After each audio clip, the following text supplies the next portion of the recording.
Assalamualaikum warahmatullahi wabarakatuh. Saya Nikolaus Nongjoni, mahasiswa Fakultas Hukum Universitas Borneo Tarakan, semester 5 Lokal A1 angkatan 2020. Di sini saya akan memaparkan mengenai asas-asas yang ada di dalam Undang-Undang Nomor 26 Tahun 2007 tentang penataan ruang. Jadi sebelum saya masuk ke dalam asas-asas mengenai asas-asas penting di dalam penataan ruang, seperti yang kita ketahui sekarang ini ada berbagai macam persoalan yang terjadi dalam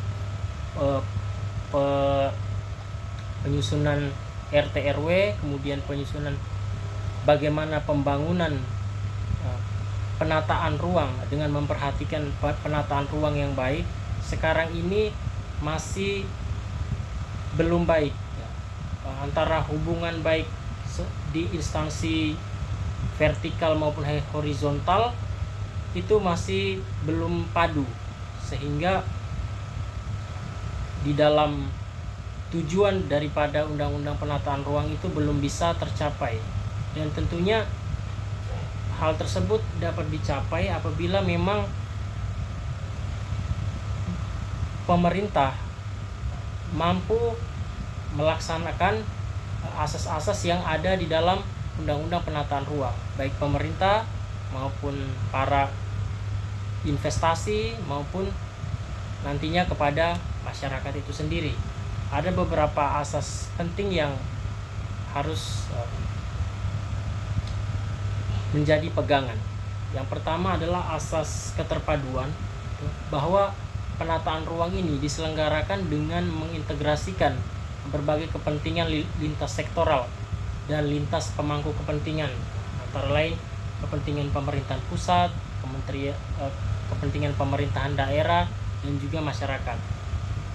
Asas yang kedua adalah terkait dengan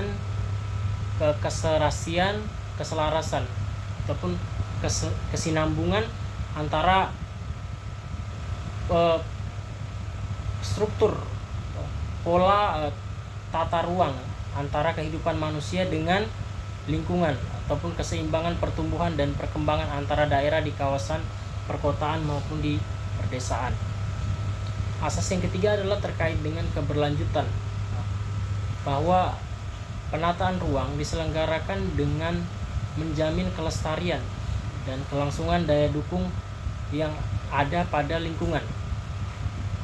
Asas yang keempat adalah mengenai keberdayagunaan dan kehasilgunaan. Jadi di dalam ketika melakukan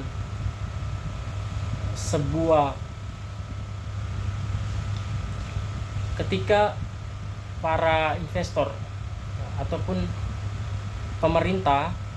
ketika pemerintah memberikan izin dalam hal untuk pendirian bangunan gitu, di situ harus memperhatikan prinsip atau asas keberdayagunaan dan kehasilgunaan, bahwa penataan ruang ini memang diselenggarakan dengan mengoptimalkan manfaat ruang dan juga sumber daya yang terkandung di dalamnya, sehingga terwujudnya tata ruang yang berkualitas.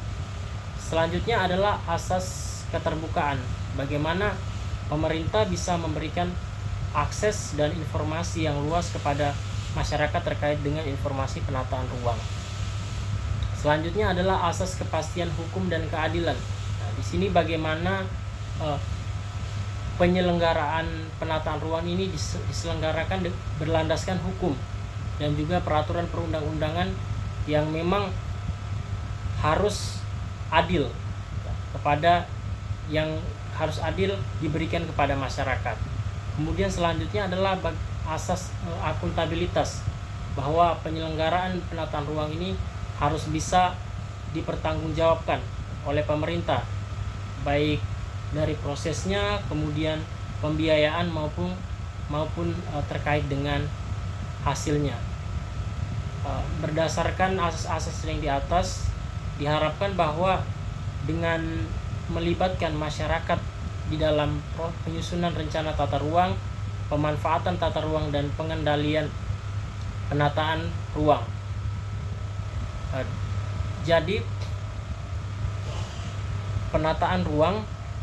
konsep penataan ruang akan berjalan lancar apabila memperhatikan beberapa asas tadi, terutama terkait dengan melihat daya dukung lingkungan yang ada, dengan memperhatikan kondisi lingkungan yang ada, dan juga di dalam penataan ruang itu harus melihat bagaimana bisa menghasilkan sebuah hasil atau daya guna jadi dalam kebijakan-kebijakan yang diambil itu harus diperhatikan betul apa yang menjadi tujuan dan hasil daripada kebijakan tersebut.